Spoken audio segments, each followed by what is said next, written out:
Man, I feel like I just did one of these. Weird. Anyway, welcome to Devlog number 17, and this one is pretty straightforward. 2 weeks ago I left off after starting to implement the new lance mechanic after stealing it with permission from Alanarsoft. And in the intervening time, I've just been continuing to work on the lance more while I powerfully ignore the bugs I need to fix. A few of you reached out and offered some solid suggestions about how to solve the yield issue of how to see the lance from far away, and I appreciate it a lot. I ended up using one of your suggestions by turning the lance into a star after a certain distance by abusing LODs. While I think it would have been cool to use a string to show its position, my tether wrapping algorithm is iterative, buggy, and not optimized, so I'm trying to use it as little as possible until I solve those last two issues with it. As you can see, the faraway model is billboarding the camera, and I got that going in the shader code for the material. That way, if you're up close, you can actually see the model properly oriented, but far away, it's always maximizing its visibility. And woolat, how'd I do that? Quaternions. I forgot I said I'd make a math video covering them. Oof.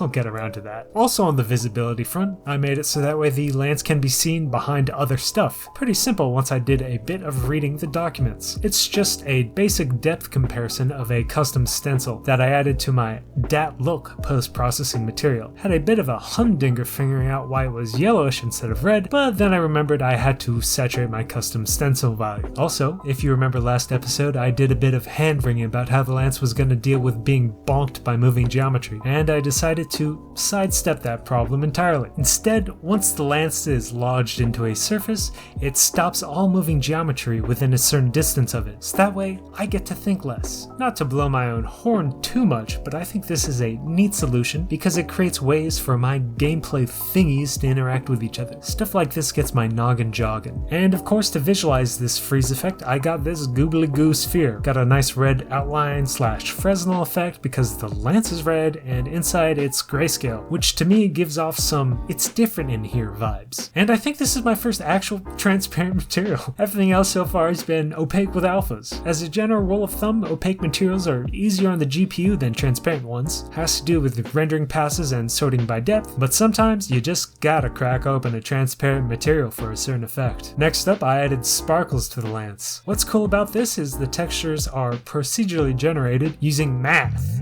Damn, you thought you were safe from math? You're never safe from math. Making this was actually easy. It's just a p-norm from the origin. Let me crack open Blender before we get too far into the weeds. Here we have the regular distance formula from the origin on this plane here, and the contour lines are the tenths values. Now, what does p-norm and all that mean in English? Well, we all remember the distance formula for Euclidean space. Distance is equal to the square root of the horizontal distance squared plus the vertical distance squared. This is the L2 norm, but we can generalize it by replacing the square root and square with the p root and raising to the p power. When I fiddle with the p values, the corners get stretched in and out while the values along the axes remain stationary. This may seem weird at first, but if we convert our x and y into polar coordinates and rewrite the p norm formula into the following, we can tell that for 0, pi over 2, pi, 3 pi over 2, and etc., the p root stuff will just be equal to 1. But for p less than 2, it'll be greater than 1. And for p greater than 2, it'll be less than 1. With a bit of creativity, you can use math to create cool, procedurally generated textures. Oh well,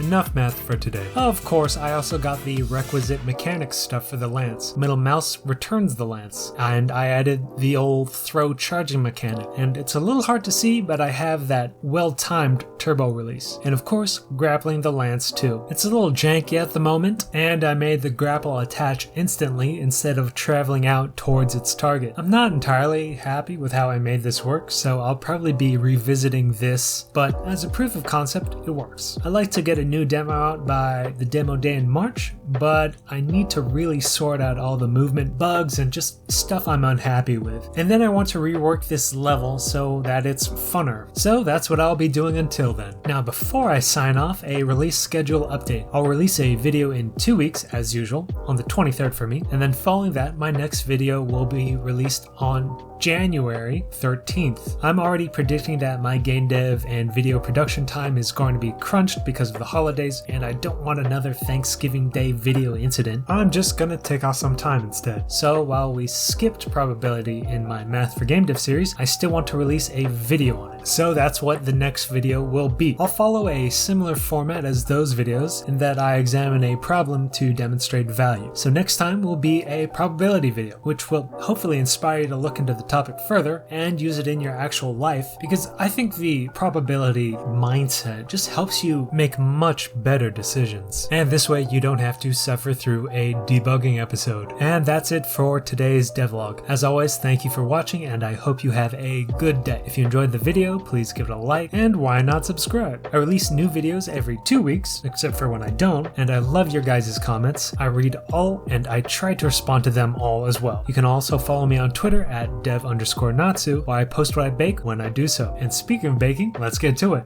So back to sourdough, and I gotta say, I don't think these two came out as well as my regular sourdoughs, and it's because, well, I use a sourdough starter, and so, that's just wild yeast. And the weather is changing. It's been getting colder, and, that just means my yeast are getting less active. But I think that my yeast are more sensitive to temperature than myself, so, to me it's still okay, but to them it's getting cold. And I think I got, just not as good as a rise because of it. This is like, I think this was at like 75% hydration. This is my usual setup and hydration. So I just, happens sometimes. It happens, it's live. It's a bacterial colony. It's very sensitive. It can be, well, it's not very sensitive, but it can be sensitive to, temperature, humidity, things like that affect how active they are. And that's part of the joy of sourdoughs, it's always something different, and you gotta be in tune. You gotta be attuned to like how things are. It's like, oh, is it hot? Is it dry? Is it cold? Is it moist? You gotta be in vibe with that. So, it's neat. And if we take a look at the cross section, yeah, it's, definitely could have used a longer bulk ferment, because I just don't have as big as, my air bubbles aren't as big as they usually are, unfortunately. But it still tasted good, and sometimes it's nice having this denser crumb. If you put like butter on like a really airy bread, it just kind of can melt through onto the other side sometimes. So, a tighter crumb isn't always bad, but it's still, it's still moist and tender on the inside, nice and crunchy on the outside. So it's still really good and delicious. It's just, not as big and poofy as it usually is, which, I like. I like when it looks really good. But anyways, I think that's it for this video. As always, the yeast in the air is free. You should bake, it's good for you. It's delicious, tastes great, makes a great gift. Go out and bake. Capture the yeast in the air, even when it's cold. But yeah, that's it. That's it for this time. And I hope you keep on tuning in. Anyways, thank you very much. And I will see you next time.